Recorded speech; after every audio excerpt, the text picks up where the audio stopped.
Assalamu alaikum. So, if you're a Muslim that is considering getting married and relocating to Indonesia, you've probably been wondering, what do I need to know about transport?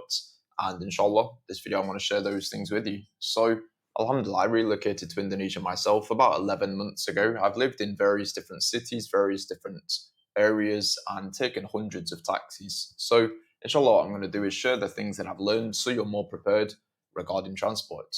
So, yeah, first point, there is no need to take public transport. So, unlike the West, in the West, like you're gonna have to take public transport just because it's so expensive. Like me growing up, if you was someone that took taxis everywhere that you went, you would have to be very wealthy because to take a very short taxi journey is like £10.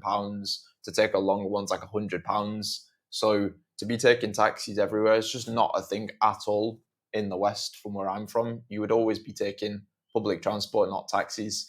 So like you'd be taking the bus, you'd be taking the trains, blah blah blah, because it's going to be significantly more, or you'd be driving yourself. So here, there is no need to take public transport, alhamdulillah. So maybe for some people, you probably, if you've been researching a bit already about Indonesia, you probably already know, yeah, taxis are probably quite cheap. I don't really need to take it. But some people who they've done less research about Indonesia or whatever, that's maybe a shock that you don't need to take public transport. And I'll explain why do you not need to. So yeah, alhamdulillah, taxis are very, very cheap. So they're a lot faster and they're a lot more comfortable. They show up very quickly and they just take you to the destination, and it's way more comfortable, way more efficient. So if you are on a very, very tight budget, you can take trains and public transport. They are incredibly cheap, like 4,000 Indonesian rupiah for like a train journey between cities and stuff. But it's just unlikely you're going to take them as you read through the next points. So yeah, personally, I've never taken a bus or a train once, just because the taxi is so efficient. Um, and it isn't like the West. It doesn't work like the West. Like in the UK, for example, there's going to be a bus stop basically everywhere. So you just walk like 5 minutes. You take the bus. The buses show up like every 7 minutes on time, and then they'll take you to the central station, which can take you to further places and stuff. But it's not really like that because from what I've seen, every time I look on Google Maps, if you was to take public transport, just because I find it interesting, if you was to take public transport to somewhere, it could be a 1 hour drive, but if you take public transport, it'll be like 3 hours. You've got to walk 15 minutes to this place, then you take a bus and blah, blah, blah. And the thing is, there's just so much traffic. If you was to take public transport, it would be so painful. It would be so, so slow. Yeah, in the West, you do have roads without traffic, so your bus would just go straight there, and it'd be pretty much like they could predict the times and stuff. But here, the traffic's just so crazy. I can't imagine how they would predict the times. So yeah, the point being, just it's so inefficient if you was to take it. Yeah, I wouldn't want to want to be walking 15 minutes to a bus stop and then probably waiting ages because how are they going to predict the times when there's so much traffic? And then okay, you take the bus to the main station, and then you take the train to the next place. Okay, that's probably pretty efficient. And then you've got to take another bus from this place to your destination because it's not really like a walkable place. You're not just going to take it to the train station. Everywhere is just going to be walkable. So basically, it would just be a huge hassle. You get the idea. So yeah, personally, I don't want to be doing that. And you're not even going to be saving loads. Like taxis are cheap, but you're going to be saving like a matter of a couple of dollars just for all that hassle. It makes no sense, at least to me. So yeah, just take taxis is the next point. So Grab is the best app. I've tested all of them, like Bluebird, Gojek, etc. Grab's the cheapest and it's the fastest and it's the most clear. So yeah, Grab is the best one. You don't need to do anything else. Literally just Grab. Small journeys, just for some context, small journeys like 2 kilometers, which can take about 20 minutes. Like it's a short journey, but it can take like 20 minutes just because of the traffic and stuff. Costs about 20,000 rupiah, which is like $1. Longer journeys, like 40 kilometers. 40 kilometers, when I took a 40-kilometer journey the other day, the other week, it was around about an hour and 15 minutes for context. And it costs 200,000 rupiah, which is about $11. So gives you some more context.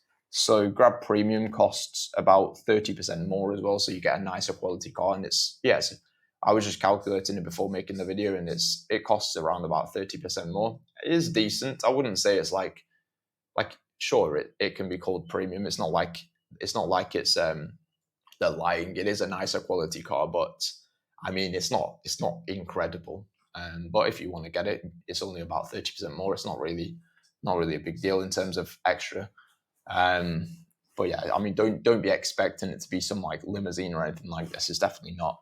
Um, but yeah, but you've got on the app, you've got motorbike options. So if you want to go somewhere very quickly, rather than taking a taxi, you could just take a motorbike, and it's going to save so much more time. Rather than taking the taxi, there's no point. If the place is like 5, 10, 15 minutes away and you're just going to go by yourself, it is a lot quicker if you're in a rush or whatever. Or you just take the Grab standard, or you can get a larger one if it's more people or you just want more space. You can get the premium as well. So you've got different options. They show up within like 5 to 15 minutes. You can just book it from anywhere, wherever you are, booked it from remote places and non-remote places. It all works the same pretty much. You can also do advanced bookings if you want to go at a specific time. They will make it so like, yeah, it will absolutely show up. Like what I've seen, the driver was waiting like an hour before just to make sure he was on time, because Grab seemingly heavily penalizes the driver if they don't show up on time for the advanced bookings, and they guarantee it to you. Like they'll give you loads of money back and stuff if they don't show up on time. You can also hire a driver, and you can also get something called Express. Express is basically you hire someone with a car or a motorbike to come to one location, pick something up, and then take it to another place. So you don't have to, for example, go and collect a package, or if you forgot something somewhere, you can just send a driver to that place. They will bring it to you. Or if you have to give something back to someone, you just send a driver to yourself. You don't actually have to go yourself, which saves loads of time, which is good. And for some context on the price of hiring a driver, 278,000 rupiah is for 3 hours, which is about $16. 582,000, $33 for 8 hours. Yeah. So premium is about the same, about 30% extra again. So if you're wanting to be commuting to more places, you can just get the driver for the day.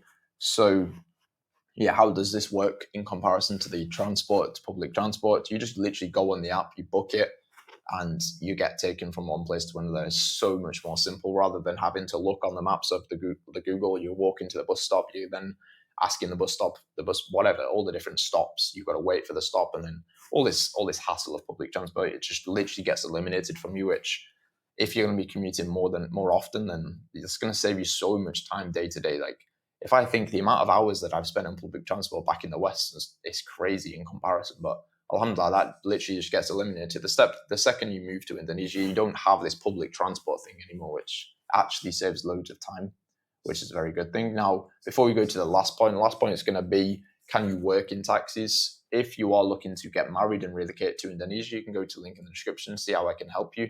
Inshallah, I can guide you through the whole process. So, can you actually work in taxis? Personally, I prefer to work at home, undisturbed in deep work blocks. This is just like, I don't want any distractions. I wouldn't want to work in the living room, let alone would I want to work in a taxi personally. But obviously you absolutely can, as we'll get into. But yeah, before we start, I would much rather prefer to work deep work, desk, no distractions. But taking taxis, like if you must commute, it's the best option by far. Of course, it's far better than the public transport. Like you're not going to be walking to the bus stop with your laptop and stuff. But yeah, traffic is so crazy. So it would be very stop-start. Now, if you was to be driving yourself in a car, it would just be such a hassle. It'd be so inefficient. You'd be wasting literally hours of your day driving yourself, whereby you could just be working or taking motorbikes. If you was to be taking the motorbikes, obviously you can't really work on the back of a motorbike, or if you're driving the motorbike yourself, even still, it's going to take a lot of time. Like it doesn't eliminate the issue of traffic by taking a motorbike. So you're just going to be wasting so much time of your day. I really don't see the reason to do that. As a foreigner coming here, I can understand like why an Indonesian would do this to save the money and stuff. But if you're a foreigner coming here and you're wanting to work on your business, it makes no logical sense to me, at least, why you would be driving here. Just the traffic's so much. Public transport as well. Obviously, you're not really gonna. There's so many distractions doing that. But yeah, if you're gonna have to commute. You can literally add hours onto your day of working. That you can work in the taxi, which is a very good thing, rather than having all the distractions yourself. And yeah, some things to note: the roads can be a bit bumpy in Indonesia. They can be very bumpy in Indonesia, so it's not the most ideal. Like if you're going to be on your laptop, it's not going to be the most ideal for some focused work. But of course, like a taxi is not going to be the most ideal. But I mean, it can be done. Um, for calls, messaging, blah blah blah, there's no issue at all. Like if you're just DMing on Instagram or you're doing some calls, there's no issue at all. Um, what you can do is take the Grab Premium, so it's a nicer car, it's a bit more spacious. You've got like blacked out windows, etc. You can click silent ride. So there's the option for a silent ride on the app where it basically means they're not going to talk to you. Obviously, you could just tell them this, but yeah, on the app, and then you just work. So absolutely, if you're going to have to commute, whatever you're going for blood test or something, you go into certain places, whatever you're doing, you can absolutely work within them. Yeah, if you need to commute to multiple places as well, you just get the personal driver. Like if you're actually gonna have to go to multiple places, it can be a lot easier. Then they'll just wait for you. You don't have to have even the 1 minute hassle of booking an extra driver. You can just have them wait for you, which can be more efficient as well. So yeah, I mean, likely you can just take the WhatsApp number of him as well. So if you just take a normal taxi driver and maybe he's a nice person, you talk to him a bit, you just take his WhatsApp number and then he can do it for you as well. Because Grab actually takes so much of the money from them. Like it's already very cheap, but Grab takes like a ridiculous percentage of the driver, what they're earning. I think it's something along the lines of like between 30 and 50% Grab takes. So you're paying such a small fee anyway, and then Grab takes so much of it. So if you used to just do it privately with him, you could just pay him the full amount, and it's going to all go to him.